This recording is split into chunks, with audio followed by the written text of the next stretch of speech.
Okay, so this is going to be one of the hardest conversations that I'm going to have.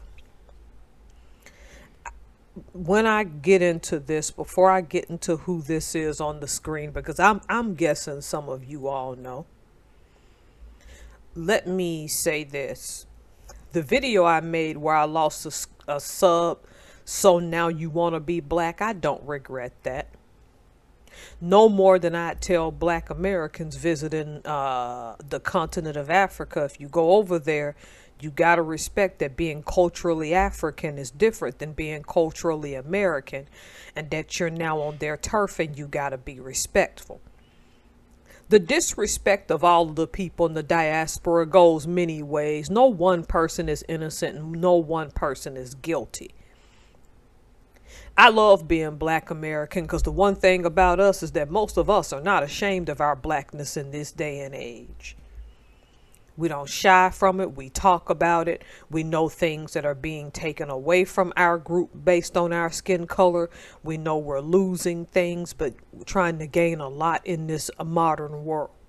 Okay. It's a difference between East meets West. Being culturally from Africa and being culturally Western are two different things. Then there's your in-betweens, of course, who were the product of parents who weren't born in America, but you yourself were born here. Okay. So, real quick, I'm going to touch on the image that's on the screen because you all saw it when I played the starting music.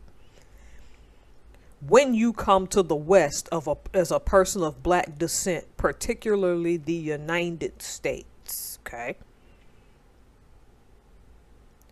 and you want to understand the United States' fixation with race, you're going to have to understand scientific racism and Darwinism, the survival of the fittest. I'm doing a series in December. No, not, I don't mean to say December, November, my bad. Because I'm taking a hiatus from YouTube in December. For most of that month anyway. I'm doing a series where I'm breaking down like the differences based on racial categories by Johann Friedrich Blumenbach, who you see on my screen.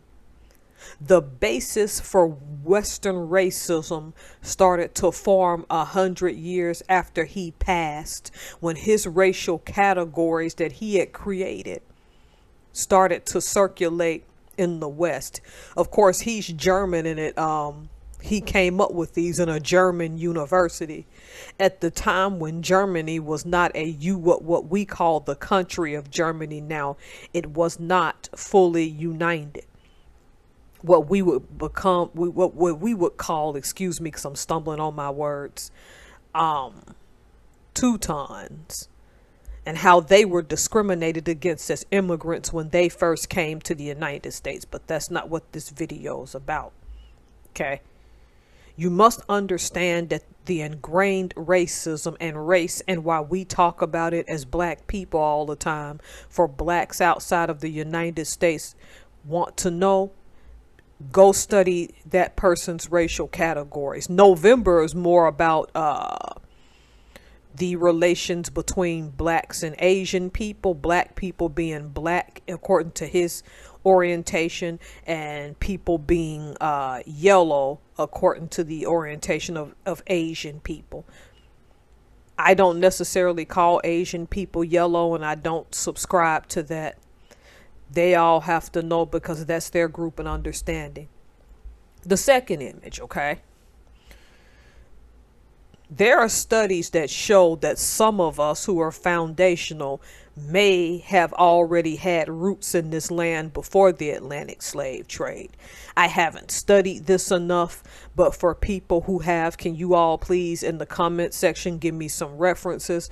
Because I'm open to the fact that although I still believe that some of us were put on ships and brought here a couple of centuries ago, nonetheless, some of us still had ties to this land, and you can see it in evidence in Latin America, and now it's starting to manifest here in the United States.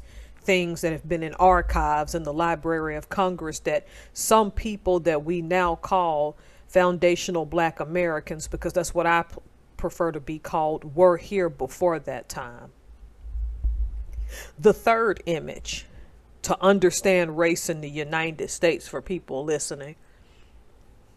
Most of us grew up on this. If you see this picture, you understand the subliminal and how we talk about race behind the scenes and in the open.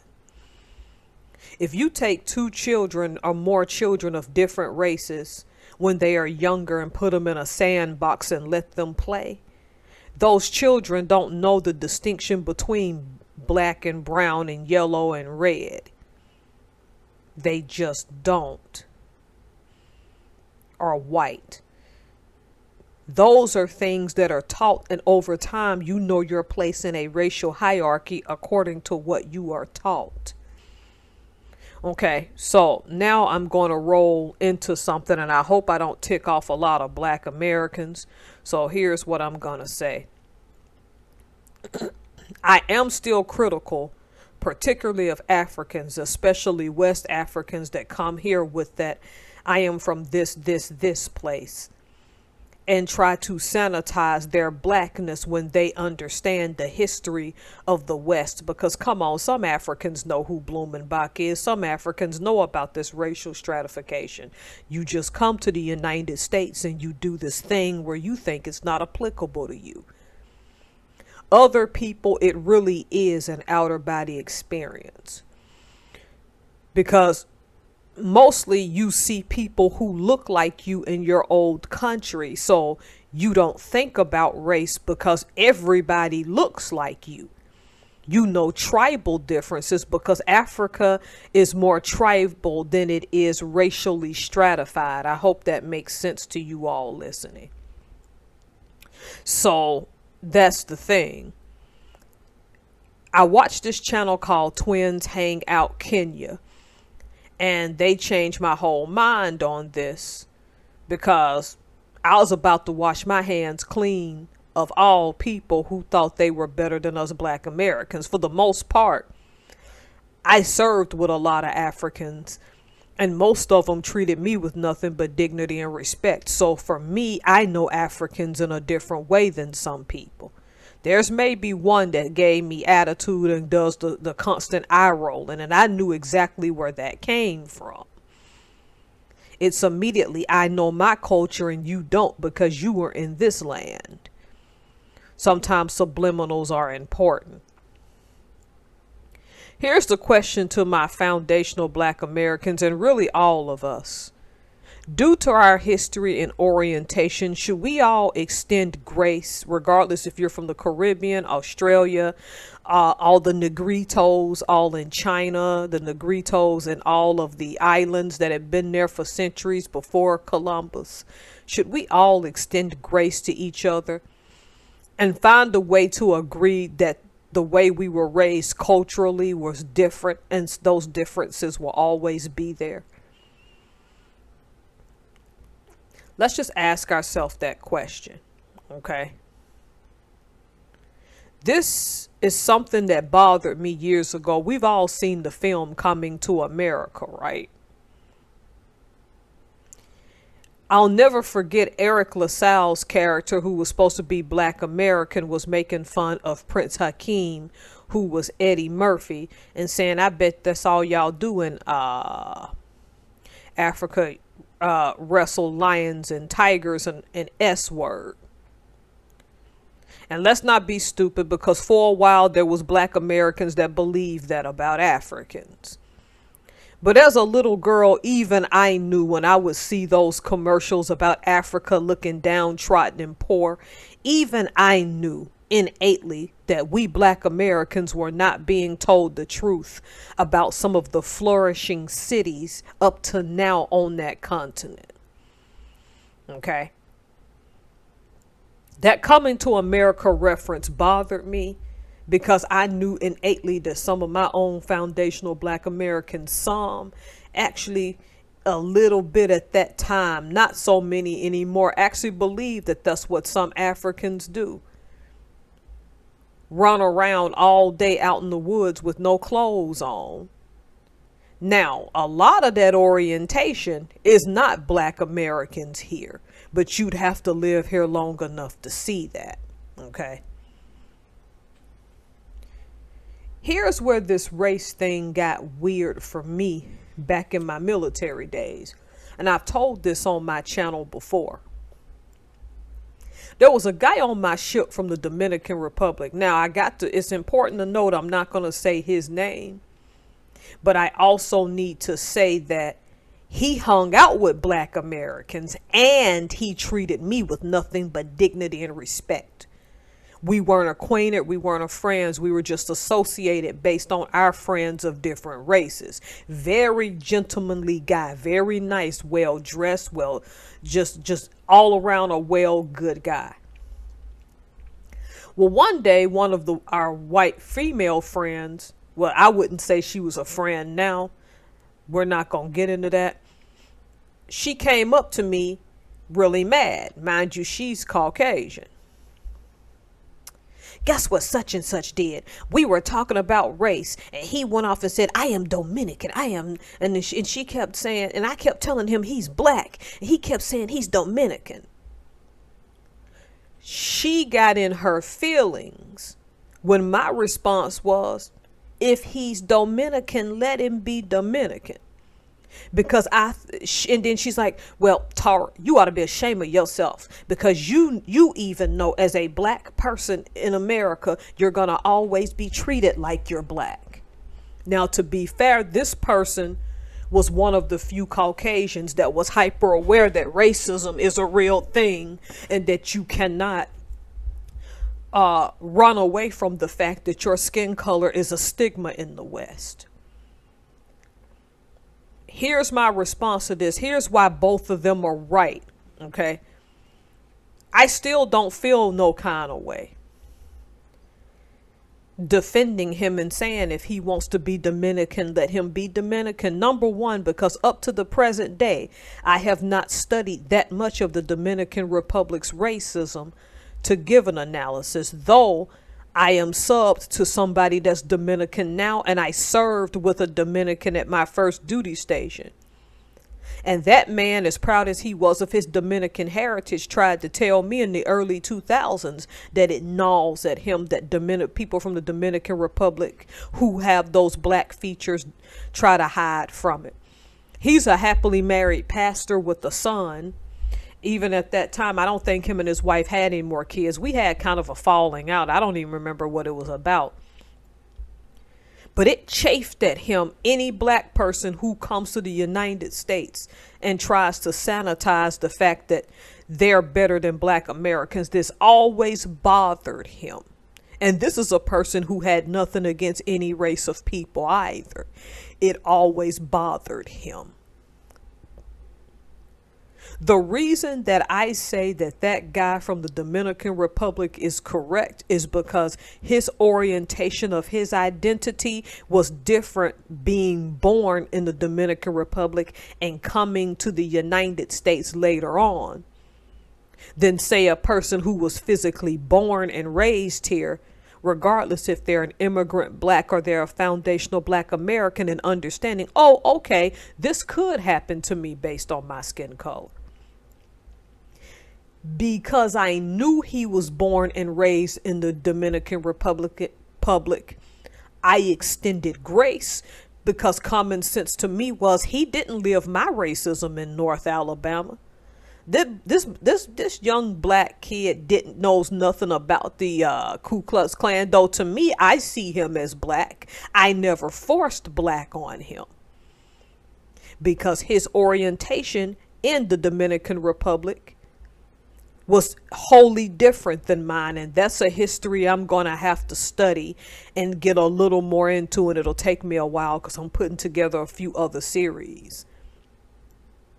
The reason the white female was right at that time is not so much that she's white, because you can be white and see injustice and know it. And she told him about himself. How dare he come to the United States And rightfully so, her being a white American is like, come on, dude, you don't see how black Americans are treated? She was right because being orientated into this culture, she understood. You can't run away from what you are labeled in the West. And the West, based on Blumenbach again, has its labels. You cannot run away from this. She wanted this to be a situation where she wanted me to get in my feelings, and my thing is, no, I can't expect him, being culturally Dominican, to understand what I lived in the United States. Now, on the other hand, after that, my last duty station, I served with a guy from Trinidad and Tobago. Then we go full circle. He had the accent and everything, so you know he ain't lived in the States all that long. This dude had zero patience for any black person who came to the United States and denied their blackness. He was the type person, he didn't even want nothing to do with you if you was black and came here and badmouthed black Americans. And he said it out loud several times. Sort of like Godfrey. That's why when Godfrey says this thing about Africans going after African Americans, I get what he's saying, because I've met some black people that are not American that will chew you a real butthole if you go after black Americans. And I think the way him being from Trinidad and Tobago saw it, you're in their country, so you need to respect their culture. And that's the reason, to me, I have an issue with the Africans that don't believe in solidarity. The reason that twins hang out Kenya changed my whole heart and whole mind is because now I realize some of these people come here and they genuinely don't understand that they are black. I'm not giving them a pass. If you come to the United States, you got to study our history, okay? And please don't misunderstand me. Your skin look like mine, that's how they're going to treat you here. People can sit in your face and pretend to be nice to you,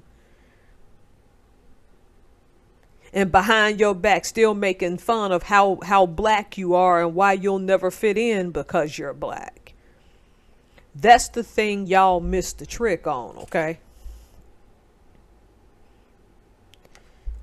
Even I have to admit, and since we're all being honest, I'm going to confess something. I don't like being called an African American. Not because I am separating myself from that continent, because I recognize that I have African blood in me. In my 44 years, I've never stepped on that continent. You see, I don't like to be called that because I serve this country. I am culturally American. And however the nasty way in which my ancestors suffered for me to have what I have,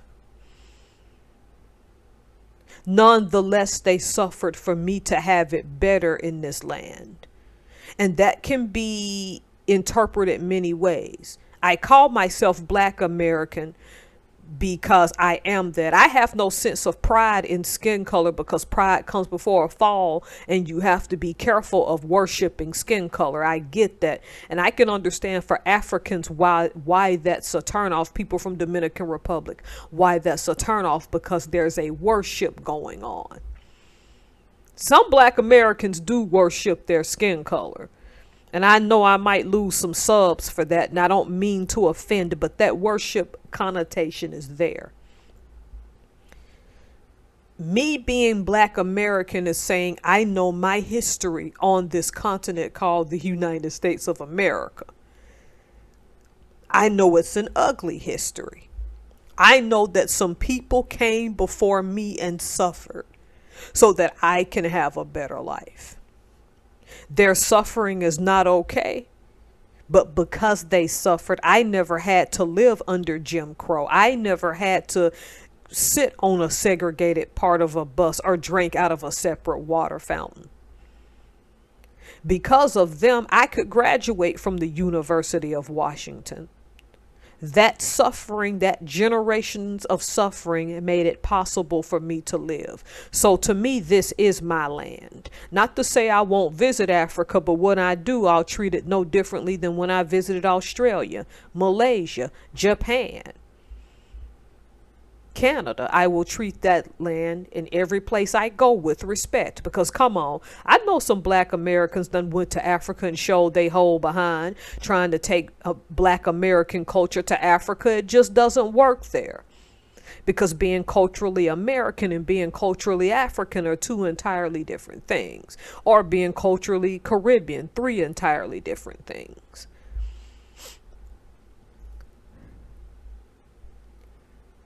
Everybody that comes to the West, just recognize you'll all get your wake up call. Someone or something or some familiarity is going to remind you that you're black. And no disrespect to the Abumsali family, but their son Christian Abumsali had to learn that the hard way, with text calling us Akata, meaning cotton pickers, while he dated someone in this country of the dominant race, and her parents were trying to get rid of his laptop and get rid of damning evidence against them. Because she's white American. Moral of the story, she did not care that he was African. To her, he's black, which means she can still, even in this man's death, disrespect him. But I am also equally happy that black Americans, when that family called on us to get involved, did not. Because we have before, and it's come to bite us in the behind.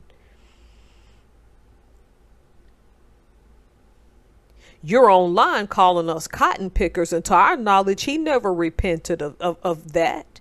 It was nothing against his family. It's just he never repented of that.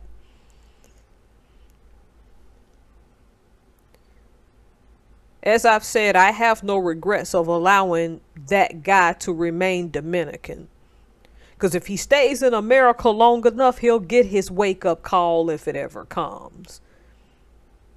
My thing is, this is all about cultural orientation. When you're in Africa, you're surrounded by different faces, but all in all, you're not surrounded by different races most of the time, in some senses that you are here in the United States. You're going to walk out of your house, and in any given day in most parts of this country, you're going to see 3 to 4 different races of people that are different from you. Happens where I live all the time, in the greater Seattle area. There are still African Americans or people who call themselves that, because I call myself Black American or Foundational Black American, FBA, that want their connection to that continent and go to Africa and build those relationships. And there are some people who are African and Caribbean who come here who steadfastly will let you know, while this is not our culture and we're not culturally Black American, we can see some of the injustices. All I'm saying is, don't come to this country and think that this stuff is not applicable to you. Yeah, some Black Americans can be out of pocket, and some will tell you about yourself. But you have to understand that you chose to come here. And because of that Blumenbach racial category, this is just how this is in the West. Welcome to life. It's not fair.